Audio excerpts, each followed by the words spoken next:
자, 2교시 수업을 시작하도록 했습니다. 우리 1교시 때 이제 그 시대 구분 크게 여행의 시대, 관광의 시대, 그리고 대중, 복지, 국민, 그래서 대중관광, 매스 투어리즘, 그래서 뉴 투어리즘 이렇게 네 개의 크게 부분을 나눠봤죠. 그래서 여행의 시대 때는 종교가 상당히 특권 계층에 의해서 이건 교회가 중심이 되는 어떤 종교 여행이 좀 더 진했다. 그다음에 투어리즘의 등등은 이때 이제 차이가 결론졌던 건 뭐였다? 산업혁명이라 그랬죠. 산업혁명의 그 증기 기간, 그래서 기차의 발명으로 인한 이동의 좀 편리함, 그것도 대량으로 좀씩 이동이 시작됐다. 그러나 역시 아직까지도 특권 계층이 지식욕이 슬슬 생기고 이땐 그 주제가 목적이 테마가 좀씩 다양화되기 시작을 했다라면서 이때 이제 이윤을 추구하는 기업들이 서서히 나오기 시작을 했다 보시면 될 거예요.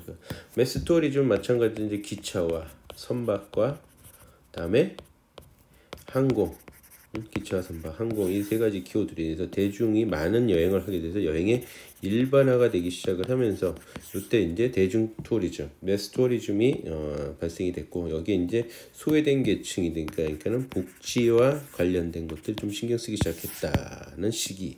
그러나 이제 패키지나 일반적인 게 식상하기 시작했던 거죠. 그 동안에 여행에 대한 일률적인 그런 것들 식상하게 되니까는 그거를 떠나서 다양화돼가는 욕구들을 갖다 분출하기 시작했어요. 그래서 개성 관광이 각각의 라이프 스타일에 맞는 여행이 시작이 되기 시작했다. 그래서 그게 현대까지 이어지고 오고 있다라는 것이 크게 여행을 중심으로 한 테마를 중심으로 하게 한번 이렇게 나눠봤고요. 다음으로서는 이제 좀 더 그 자세하게 그런다는 표현은 좀 그렇겠지만은 좀 뭐라 그럴까요? 그 연도별로, 그러니까 소위 세계사의 기준으로 우리가 보고 있는, 지금은 이제 여행사의 기준으로 봤는데 세계사의 기준으로 봤을 때 이제 보는 겁니다. 그래서 여행이 어떤가 한번 껌껌이 그 하나의 에피소드별로 체크해 볼게요. 최초의 관광 여행자라고 학자들은 하고 있어요. 그게 언제냐면 고대 이집트 BC입니다. 기원전입니다. 지금부터 따지면 대략 한 5,000년, 4,850년 전이니까 BC. 지금부터 몇 년? 2,000년에 여기다 둬야 되니까 약 한 6,000년, 7,000년 전에 그 고대 이집트 관리들이 나일강 일대 파견하게 피라미드를 방문하는, 그래서 그 최초의 여행자라고 뭐 인지를 하고 있어요. 이런 게 있구나.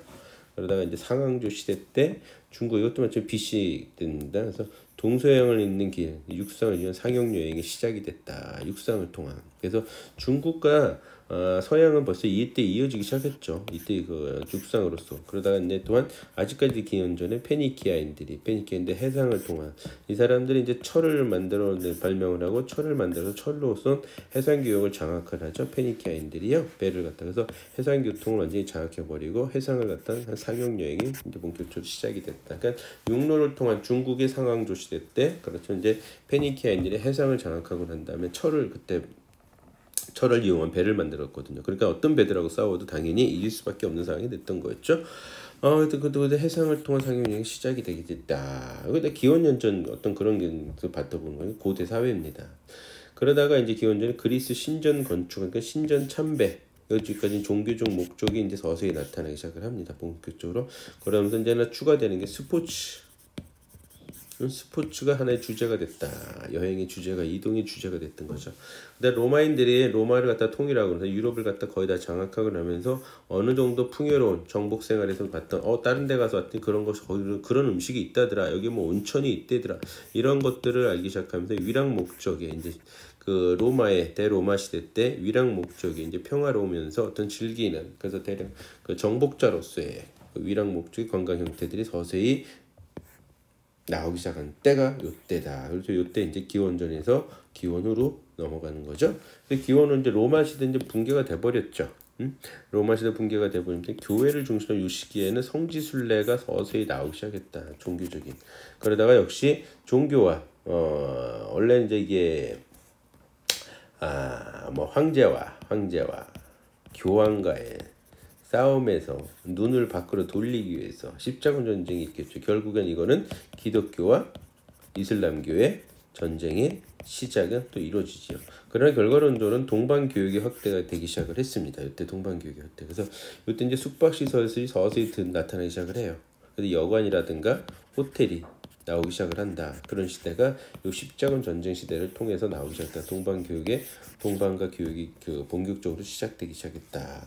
요 시기를 이제 지나면서부터는 마르코 폴로의 이제 그러니까 동방과 그 교육이 이 십자군 전쟁에서 시작이 되다 보니 동방에 대한 그 호기심들이 생기게 되고 거기에 불을 지폈던 것이 마르코 폴로의 동방견로 이것 자체가 또 그 동방으로 이동하고 싶어하는 것들이 많이 발생하게 됐다라고 보시면 돼요. 이 마르코 폴로가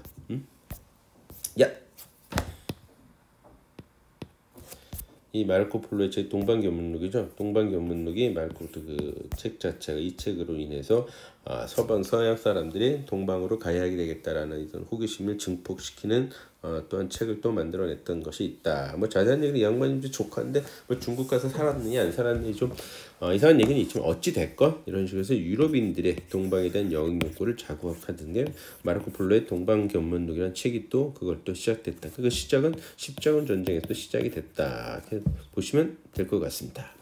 그런데 근대 사회로 이제 넘어옵니다. 이때 이제 그 산업혁명이 빵 터지면서 교양, 아까는 1교시 때 말했던 그랜드 투어, 영국이들이 프랑스와 이태리 쪽으로 주로 이제 돌아보면서 다른 이제 독일도 이제 철학이라고 하는 독일까지도 연결시켜가지고 돌아다니는 그 소위 유학이라고 할 수 있습니다.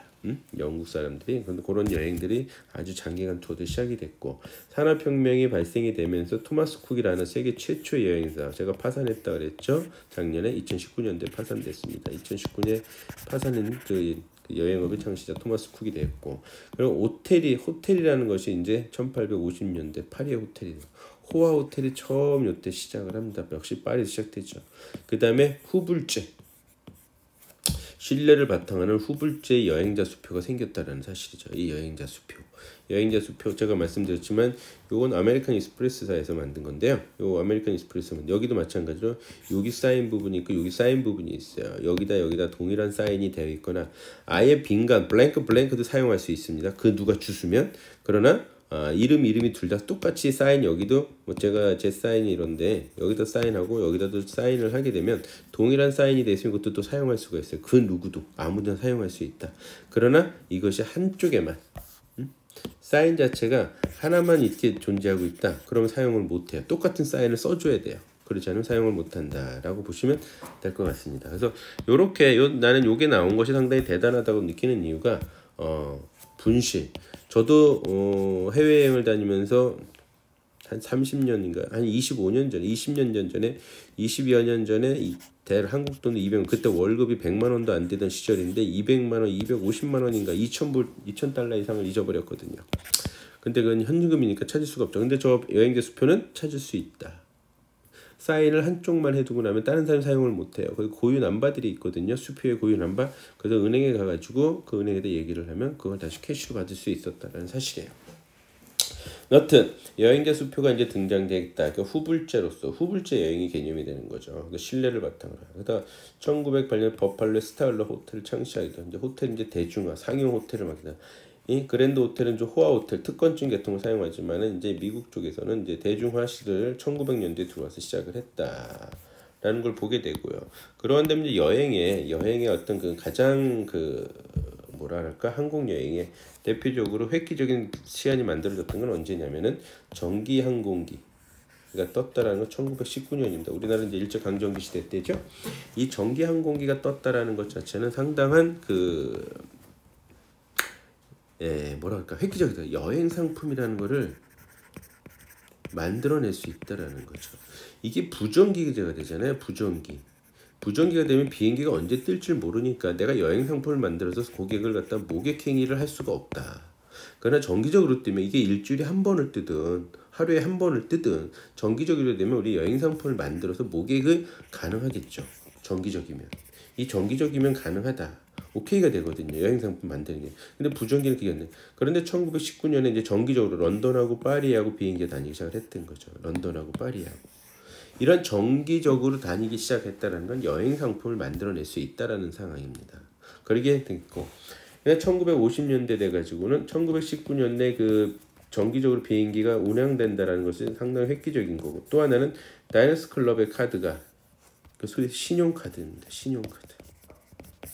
후불제, 후불제, 비용이 후불제, 외상이라는 소리죠. 신용카드 자체는 외상으로 주는.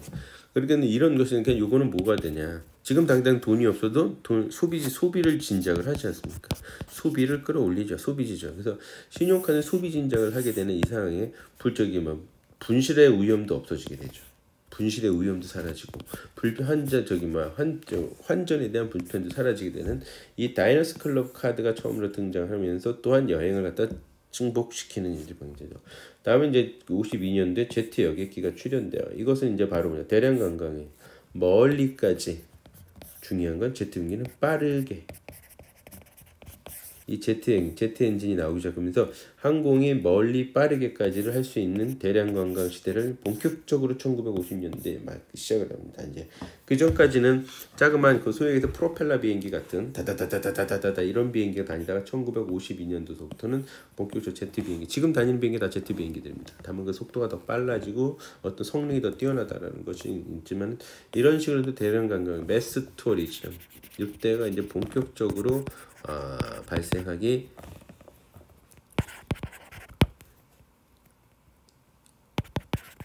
매스투어리즘이요. 매스투어리즘이 발생 시작을 했다라고 보시면 되고요.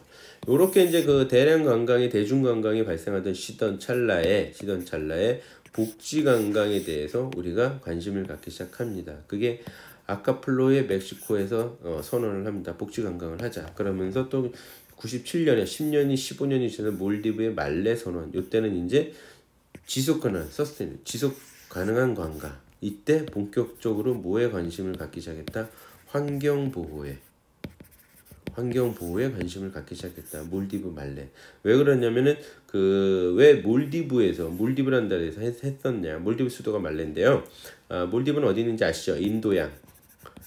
소위 인도양에 있는 그 인도 밑에 있습니다. 인도 밑에 조그만 그 쫙 섬들입니다. 여러분들이 해외의 아름다운 그 리조트, 아름다운 비치에 대면 빠지지 않는 것이 몰디브입니다. 근데 여기가 다 이 섬들이 1m가 안 돼요. 해발이 1m. 즉 바다가는 소위 얘기해서 얼음이 녹아서 빙하가 녹아서 바다 수위가 올라가면 1m만 올라가면 몰디브는 사라진다. 그래서 그런 것의 위험을 느끼는 몰디브는 이런 선언을 하게 돼. 지속 가능한, 계속 관광을 할 수 있는. 요때 이제 환경을 갖게 된다. 그게 1997년도에서야 갖다. 지금 수없이 많은 기후 변화로 인한 피해들이 많이 생기고 있죠. 저는 제가 많이 느끼는 게 그렇습니다. 알래스카를 다녀와서도 그렇고, 저기 북유럽 쪽으로 올라가서도 그렇고, 저기 어디야 아프리카를 가서도 그렇고, 이 기후 변화에 의해서 지금은 볼 수 없는 관광지가 많아졌다라는 사실입니다. 안타까워요. 아프리카도 그런 게 생겼고요. 플라멩고의 그 수십 마리가 날아다니는 플라멩고 떼를 이제는 제가 20년 전 됐나요? 20년 정도 된 건데 20년 전에 아프리카 처음 갔을 때 그거와 최근에 갔다 온 게 한 4, 5년 전에 갔다 왔는데 완전히 다른 모습, 완전히 다르다는 좀 그렇지만은 많이 달라지는 모습. 북유럽이란가 아이슬란드를 제가 작년에 갔다 왔는데 빙하가 많이 녹아가지고 예전에는 내려서 버스 차량에서 내려서 한 50m만 걸어 들어갔는데 이제는 막 200m까지 들어가야 빙하를 볼 수 있는 이런 걸 보면서 많이 진짜 빙하들이 녹고 있구나라는 걸 아주 피부로 느끼고 있습니다. 자, 하여튼 97년 이후로서부터는 이제 신관광, 뉴투리즘, 그래서 소규모 SIT 여행이 급증하고 있다. 이 SIT 여행이라는 건 뭐냐? 스페셜이야. 인터레스트. 인터레스트. 그 흥미, 아주 특별한 흥미를 가진 여행의 투어가 늘어나고 있다는 사실. 특별한 흥미, 스페셜 인터레스트 투어인데 이건 뭐냐면은 동호회가 발전을 해요. 동호회. 취미, 동일한 취미를 가진 모임이 많이 진행을 하고 있다. 그래서 뭐 스킨스쿠버.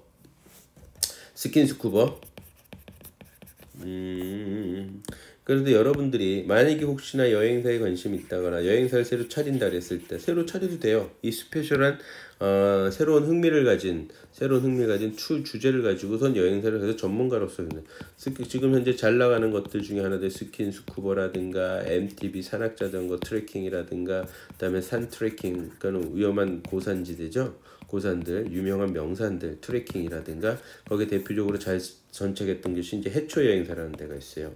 여러분이 알렸는지 모르겠지만 해초 여행사, 이건 트레킹을 전문으로 하는 여행사예요. 그래서 아주 성공적으로 아주 잘 나가고 있는 여행사입니다. 전문 여행사입니다. MTB 산악 그다음에 자전거 트레킹이라든가 낚시 동호회 낚시 여행이라든가 성지순례만 하는 성지순례 여행이라든가 네? 그다음에 힐링 투어만 하는 힐링 여행사라든가 기치료 같은 이런 여행사들 스킨스쿠버 그런 그 개별적으로 이제 식도락 여행이라든가 이런 식으로 그 소규모로서 많지도 않아요. 많이 다니지도 않습니다. 10명, 20명 이내에 이런 여행사들이 SIT 여행사에 점점 급증을 하고 있다. 근데 개별적으로도 많이 가죠. 그걸 이제 FIT 투어라는 단체가 아니고 많으면 뭐 한 7, 8명 적으면 서너 명 혹은 혼자서 하는 여행들도 이런 소규모 여행사들이 점점 급증하고 있다. 뉴트러즘의 시대라고 보시면 될 것 같습니다. 현대 여행은 그 SIT 투어 이런 특별 흥미 관광에 이어서 최근 들어서 이제 출연하는 여행사들의 출연이 완전히 많이 달라지고 있어요. 첫 번째가 대표적으로 OTA 여행사의 출연입니다. OTA란 뭐죠? 응? OTA란 뭘까? OTA 여행사의 출연 온라인 트래블이에요. 에이전시 온라인 트래블 에이전시 OTA 여행사들이 출발합니다. 그것도 항공 전문 여행사 스카이스캐너가 가장 저렴하게 로우 프라이스로 전 세계 항공권을 갖다 휘어잡고 있죠. 근데 하나 여기서 여러분들 주의할 점은 이러한 항공권은 환불할 때 환불이 전혀 안 된다라는 이런 단점들이 있어요. 그래서 환불 금액이 전혀 없어요. 내가 피치 못하게 못 가게 됐습니다. 그러면은 기존의 어떤 약관이라든가 국외여행 약관 같은 경우에는 뭐 소위 얘기해서 뭐 직계 가족이 사망했을 경우 취소했을 경우 다 환불해 주는 걸로 돼 있거든요. 그러나 이런 스카이스캐너는 전혀 그런 거 없습니다. 무조건 안 된다 환불이. 그렇게 개념을 갖고 계시면 좋고요. 그리고 또 호텔 예약 전문으로 부킹닷컴 아시죠?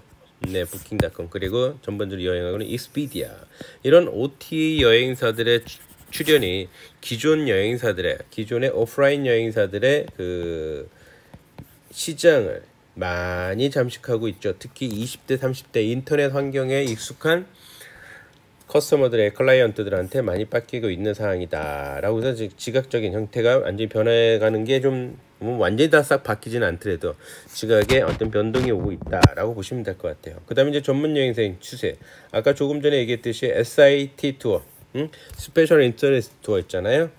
특별한 흥미, 스페셜한 인터레스트, 특별한 흥미 하는 여행이 증가한다. 즉 전문 여행사들이 출가하고 있다. 대표적으로 이제 해초 여행. 이 여행사는 대한민국에서 트레킹, 전 세계 정도로 명산이라든가 아주 높은 산들, 이런 산들의 트레킹을 점점 시장을 잠식하는 정도가 아니라 시장을 주도하고 있다. 하나투어가 그 트레킹 전문 사업부를 만들어서 진행하려고 했지만은 해초 투어를 이기질 못했죠. 오히려 해초 투어만 더 키워주는 꼴이 된 형국이 됐었습니다.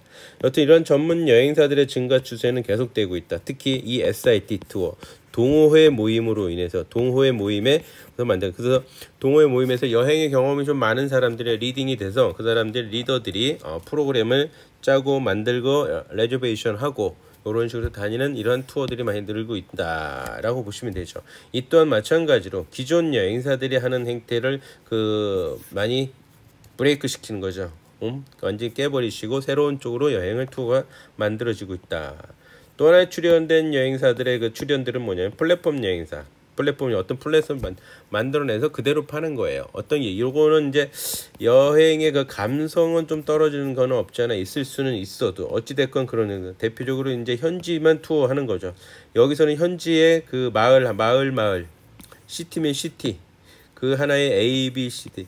지금 현재는 만약에 이게 프랑스란 나라를 가게 되면 가이드가 이 A, B, C, D를 다 같이 돌아다니면서 모든 걸 다 안내해주고, 그리고 서울에서 따라가는 그 인솔자가 모든 걸 다 처리해주기도 하고, 또 서울에 있는 여행사가 이 모든 걸 다 예약을 해주죠.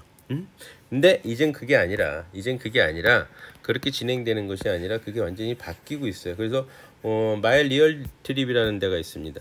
여러분 나중에 그 기회가 되면 한번 들어가 보시고요. 이 마이 리얼 트립은 그 현지 투어를 전문으로 많이 해요. 즉 뭐냐면 프랑스에서 A란 마을을 가면은 딱 예약돼 있는 혹은 여기서 연결된 마일 리얼티비 트리에서 소개해준 가이드만 만나서 그 동네만 보고 B와 C나 D는 뭐 자유여행을 하고 내가 또 필요하면 E에 가서 마일 리얼티립에서 안내해준 가이드하고 만나서 그 마을 관광을 그 마을만 내가 원하는 마을만 관광을 따로 하는 거예요. 이런 식으로 해서 전문적으로 해서 플랫폼을 만들어 가지고서는 한국에서 출발할 때서부터 내가 관심 있는 지역만 관광하고 나오겠다라고 하는 관광 투어가 현재 시대의 여행의 아주 주저기가 되고 있죠. 그래서 일단 첫째, OTA 여행사들의 출연, 물론 이제 이 마일 리얼트립도 여기 좀 들어가는 축에 들어가긴 합니다만 약간 형태가 다르죠. 이건 기존에 있던 항공 호텔을 좀 예약하는 스타일, 좀 더 싸게 뭐 이런 개념이라면 이 현지 투어는 마일 리얼트랩은 현지에서의 그 관광을 프로그램을 자기가 본인이 플랫폼에서 원하는 대로 자기가 짜서 다닌다라고 해서 약간의 맞춤 여행에 이거는 좀 가깝다. 내가 필요한 곳만 여행사에다 의존하겠다 그런 거죠. 그다음에 전문 여행사, 이건 동호회 모매 이런 형태의 현대 여행의 트렌드가 이루어지고 있다라고 보시면 될 것 같습니다.